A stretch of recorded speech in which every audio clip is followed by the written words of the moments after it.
Usulan penambahan kuota LPG 3 kg dalam waktu dekat belum menimbulkan masalah. Akan tetapi, ke depan akan membebani anggaran.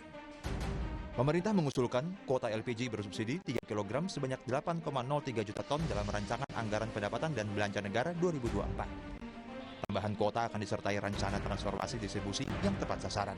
Sementara sejumlah fraksi di Komisi 7 DPR mengusulkan kuota ditambah lebih banyak menjadi 8,5 juta ton. Menteri Energi dan Sumber Daya Mineral (ESDM) Arifin Tasrif dalam rapat kerja dengan Komisi 7 DPR di Kompleks Parlemen mengatakan usulan itu disertai kebijakan pendistribusian LPG tepat sasaran pada 2024. Dengan melanjutkan upaya transformasi subsidi LPG 3 kg menjadi berbasis orang dan terintegrasi dengan data penerima manfaat yang akurat. Ujarnya. Kita tidak mengetahui secara persis komunikasi yang tengah terjadi antara pemerintah dan wakil rakyat yang duduk di DPR.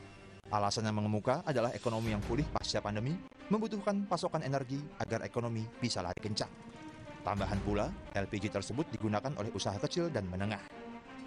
Jika demikian, sungguh mulia alasan tersebut. Apalagi, harga patokan untuk LPG di bawah dari harga acuan.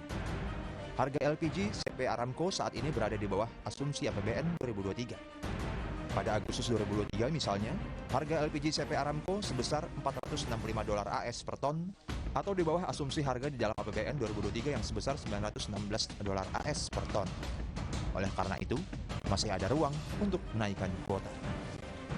Akan tetapi, peningkatan kuota subsidi LPG 3 kg akan menjadi beban anggaran ke depan.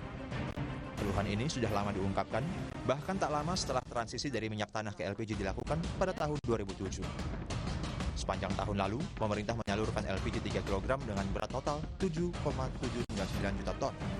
Volume ini bertambah sekitar 4,5% dibandingkan dengan volume penyaluran pada tahun 2021 yang besarnya 7,462 juta ton. Tahun 2022, subsidi LPG telah melebihi angka 100 triliun rupiah. Pembengkakan subsidi sangat berkebalikan dengan niat awal peralihan minyak tanah ke LPG, yaitu menekan subsidi yang telah membebani anggaran. Pemerintah dan DPR perlu kembali ke niat awal ini dalam merumuskan kebijakan yang terkait dengan subsidi LPG 3 kg. Hajatan politik dalam waktu dekat diharapkan tidak membuat mereka tergoda, mencoba-coba membuat kebijakan populis, tapi akan menjadi beban ke depan.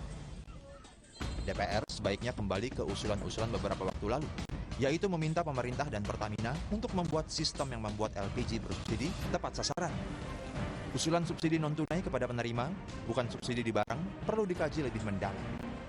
Jika sudah tuntas, langsung diterapkan agar penerima adalah mereka yang berhak.